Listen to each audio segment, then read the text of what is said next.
పండగ అంటేనే ఖచ్చితంగా బగారా రైస్ తప్పనిసరి కదండి. పండగనే కాదు, నార్మల్ టైంలో కూడా వండుకుంటాము. బట్ పండగ రోజు వండింది ఇంకొంచెం స్పెషల్ కదా. యాక్చువల్గా నిన్న మా చర్చ్లో మదర్ మేరీ ఫీస్ట్ అనేది జరగాలన్నమాట. ఎవ్రీ ఇయర్ మాకు జరుగుతుంది. ఈ ఇయర్ కొన్ని రీజన్స్ వల్ల ఫీస్ట్ అయితే ఆగింది, ప్రేయర్ జరిగి ఆగిపోయింది అనమాట.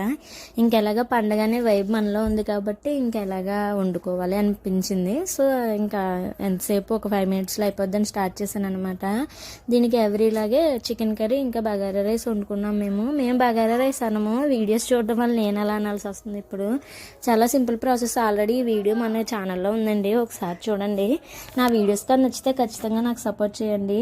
ఏదైనా వీడియోస్ కావాలి, ఏదైనా రివ్యూ కావాలి, వంట కావాలని నాకు కామెంట్ చేయొచ్చు. ఇదైతే చాలా బాగా వచ్చింది నాకు ఎప్పుడును.